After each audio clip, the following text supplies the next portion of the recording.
dengan kejawen, sebab kejawen itu identik dengan apa itu klenik, ya kan? Itu mindsetnya mereka, padahal kejawen yang dimaksud itu bukan seperti itu. Itu kan istilahnya setiap orang, ya, setiap orang itu intinya suka lah kalau klenik itu, ya. Tapi tidak harus dipersalahkan, karena inti dari kejawen itu sebenarnya itu adalah agama monoisme, agama yang menyembah zatnya Allah. Itu sudah ada sebelum Islam itu diturunkan kepada Rasulullah. Itu ada semenjak zamannya Nabi Syed alaihissalam, ya, Nabi Syed itu adalah nabi yang hebat, karena di antara nabi itu yang paling banyak menerima kitab itu adalah Nabi Syed. Nabi Syed itu kitabnya 50 kitab, ya. Jadi kecerdasannya itu luar biasa. Jadi salah kaprah kalau kita menghukumi apa istilahnya agama kejawen lah maksudnya. Kenapa dikatakan agama kejawen? Karena yang memakai ini orang Jawa. Dulunya itu kan orang Jawa. Dan itu sudah terbukti orang Jawa itu menguasai dunia. Coba kita runut peristiwa sejarahnya Majapahit. Siapa yang bisa mengalahkan tentara Tartar yang ganas? Tentara Tartar itu adalah tentara yang dipimpin oleh Genghis Khan, menghabiskan seluruh dunia.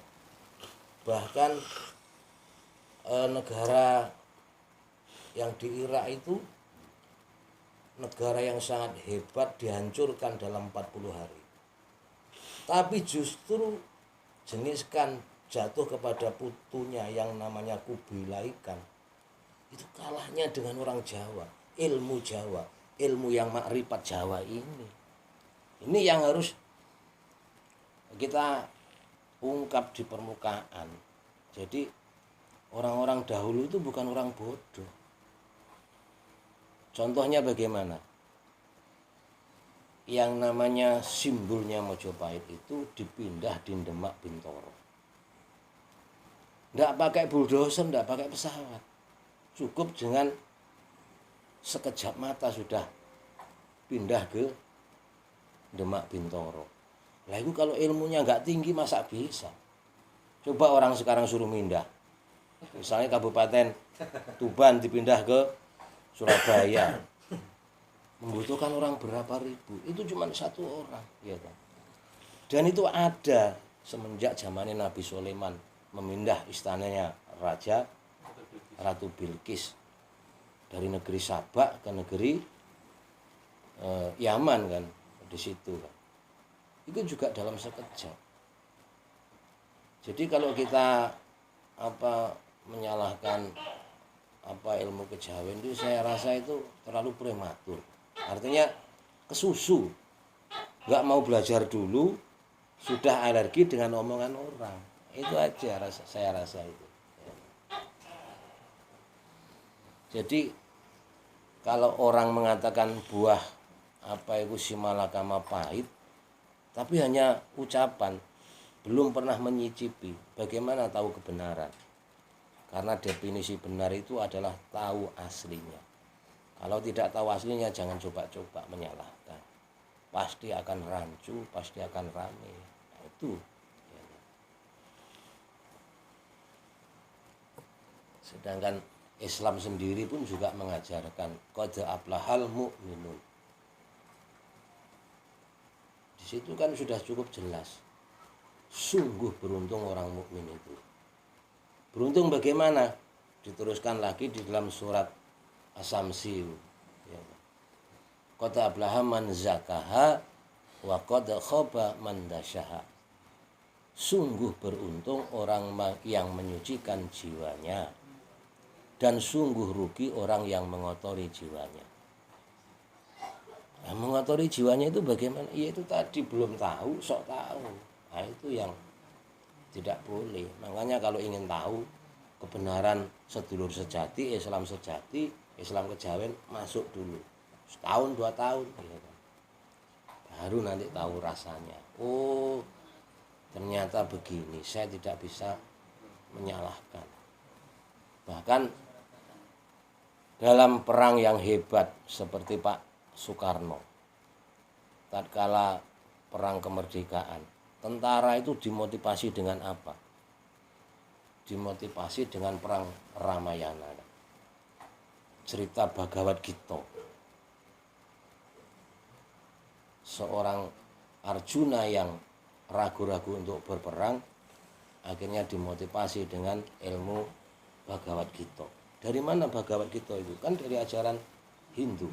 Tapi bukan Hindunya, adalah filosofi yang ada di balik ajaran itu tadi. Dan itu ternyata ampuh sekali. Mahabharata.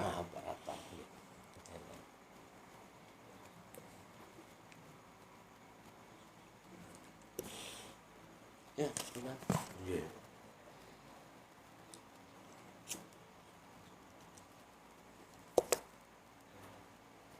Kalau untuk di dalam Islam, Mbak Yai, kalau di Jawa kan ada Manunggaling Kawula Gusti, itu ada nggak?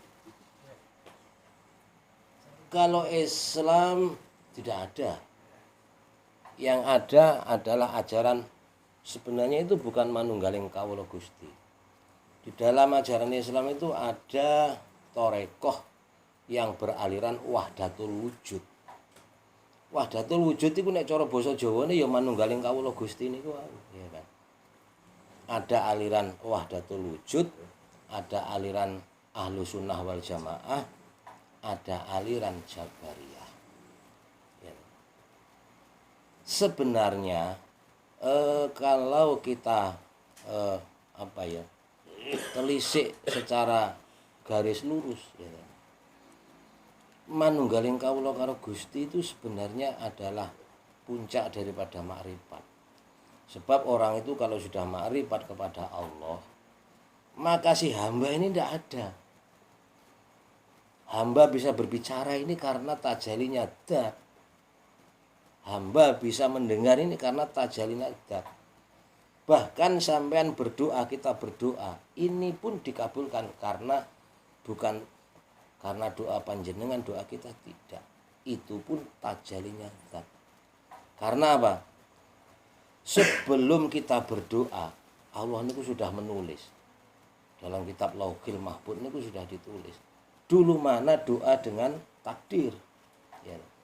Kebetulan pas kita berdoa dibarengi karo takdir. Nah, tapi pada hakikatnya bukan karena doa, tapi karena takdirnya Allah dibarengi dengan doa sampeyan. Nah, contohnya seperti itu. Ya. Jadi hakikatnya, ya Allah, kula ningali jenengan niki ningali Allah. Itu cara hakikat. Karena apa? Jenengan hidup niku cuma disili karo pangeran. Disili hidup, ya kan. Yang ada kan cuma hayat. Hayat itu bahasa Arab. Nek basa Jawane ya urip ngene lah, ya. Lah sing duwe urip iku Allah. Lah kita enggak duwe urip. Kita disili.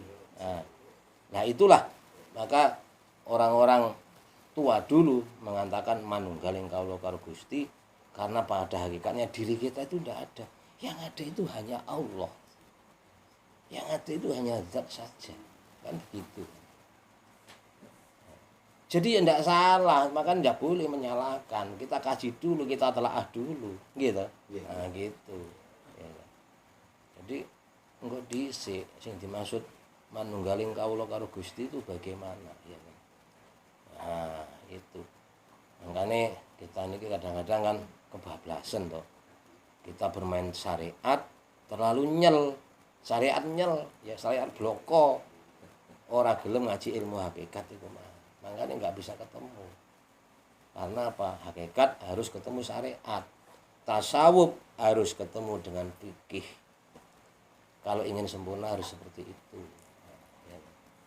Dan ini harus segera, ya kan? Segera disampaikan. Jangan ragu kita menyampaikan kebenaran, walaupun harus pahit, dihujat, dilokno. Karena pada intinya yang menghujat sing ngelokno kan gurung paham toh, Kang. Iya toh? Kalau sudah paham ya ndak mau ngelokne wong. Kan begitu. Nah, iya toh. Ya memang harus kuat, sekuat berapa, ya toh. Wong kekuatan syariat itu harus didukung dengan hakikat. Kita ngomong enak itu kalau belum ngerasakan, bagaimana bisa enak? Iya toh. harus merasakan dulu, ya kan, baru mengatakan enak, ya kan. Jadi balik lagi pada intinya apa yang dikatakan Kang Cahyo tadi benar, semuanya itu tergantung rasa. Lah rasa itu bisa dikatakan kolbu, bisa dikatakan aklu, bisa dikatakan ruhun, dan seterusnya. Jadi hakikatnya ruh itu kalau buat mikir jenenge akal, kalau buat zikir jenenge kolbu, kalau untuk kesadaran jenenge ruh, kalau untuk urip jenenge nyawa, ngoten lho. Iya ta? Wis ngono tok bedane iku. Apa sing salah? Iya kan. Basa Arab itu kalau dalam bahasa kita pas ini kan ya basa Jawa diterjemahkan. Alhamdulillah tawis kaing puji iku lillahi keduweke Allah. Robi kang mengerani al alamina wong alam kabeh kan ngoten niku. Iya. Iya kan. Iya. Jadi istilah Arab sama Jawa itu kan terserah orang. Diaplikasikan. Terserah orangnya. Iya toh. Wong kita wong Jawa ya gawe basa Jawa. Kalau kita bisa mengaplikasikannya, ya, ya, ya betul. Iya kan. Enak sekali. Gitu. Jadi enggak tukaran. Iya toh. Enggak tukaran. Enggak saling menyalahkan. mengklaim paling bener. Iya kan. Dari yang di Jawa Arab ya itu. Lah, iya toh. Ya. Oh, betul. Nah itu. Ya tergantung bahasanya, sampai mau Inggris nggak bahasa Inggris, tapi kan nggak tunung kan begitu. Ya lebih enaknya kita wong Jawa yang nggak bahasa Jawa. Ya. Ya. Persoalan mau mengatakan kita ini kejawen, terserah yang mengatakan, iya toh. Ya, yang penting kita itu lurus pada kebenaran. Dan kita praktek nyenengnya uang itu saja, ya toh.